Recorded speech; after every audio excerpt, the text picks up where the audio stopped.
what is it like starting out your first, I mean, was it just you in the garage? Like, give me day one to day 100. What was that experience like?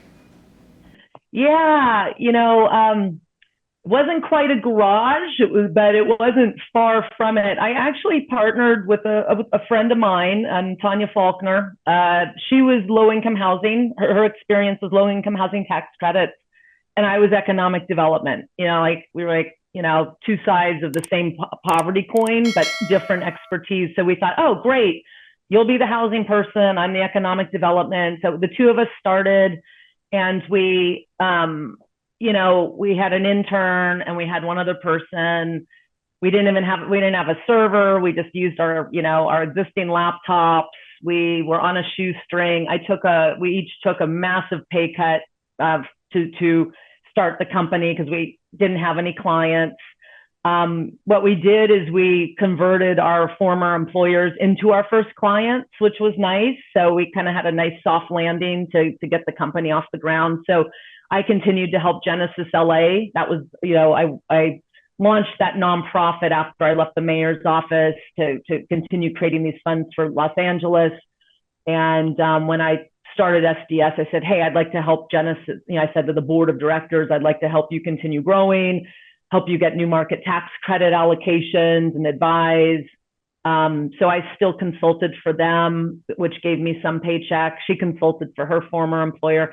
But ultimately it was interesting. We're very good friends to this day, and we do other business ventures together, but we were very different. And a business is like a marriage if you have a partner. I mean, compatibility is very important, and having a similar vision and where are we going. And ultimately I wanted to be a fund manager. She wanted to be a real estate developer. And we just, over the first year, kind of realized, maybe we have different ideas of where we want to go. And we just kind of split and went different directions. I kept the company. She's doing a lot of other cool entrepreneurial stuff right now. So I kept SDS and focused on building the fund platform that I had envisioned rather than being a developer, which was her vision. So that's what happened. But it was a struggle. I mean, we just consulted. I couldn't raise funds because to be a fund manager, you have to, as you know, you need to already have assets under management, AUM, and track record. And I had none.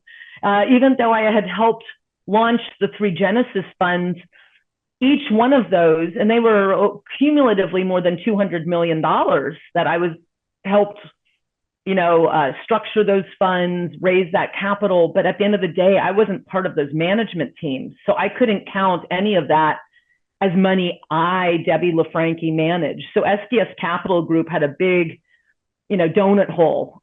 When you say, what's your AUM? 0. Oh, wow.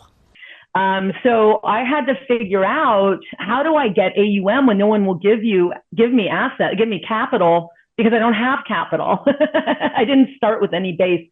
So I had to, consulting was how we paid the bills, a lot of economic development consulting.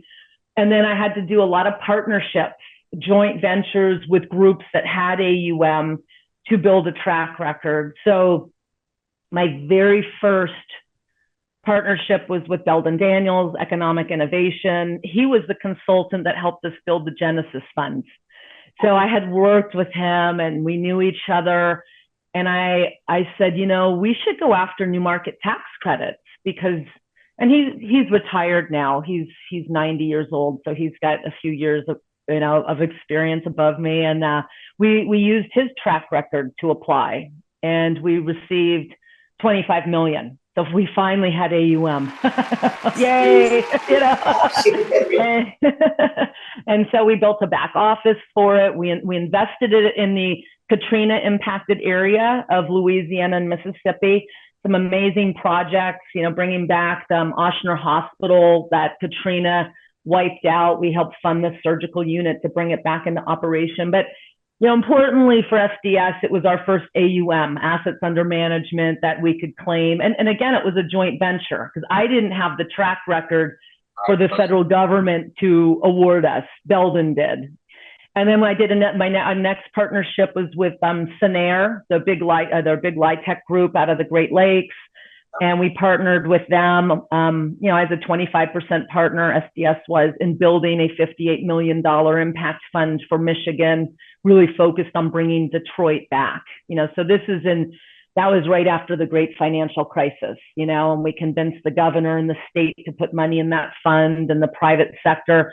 So again, I'm 25% of that fund. And then the next fund in the Deep South, which is a fantastic fund we have, the American South Real Estate Fund. My partner is Vintage Realty Company, David Alexander, great partner of mine. And we have over 230 million in two funds in 10 states in the South, doing all impact affordable housing using private sector capital. And that's a great, 50-50 partnership. And now what's really nice is SDS, we finally, we're at about 1.3 billion of AUM on our platform.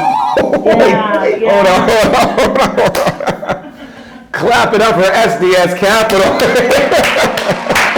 I mean, it took a couple of decades, but, and now we have funds where we're 100%, and our track record is enough for me, to go out and launch new. So our newest fund is our homeless fund in California using private equity. That fund is 190 million.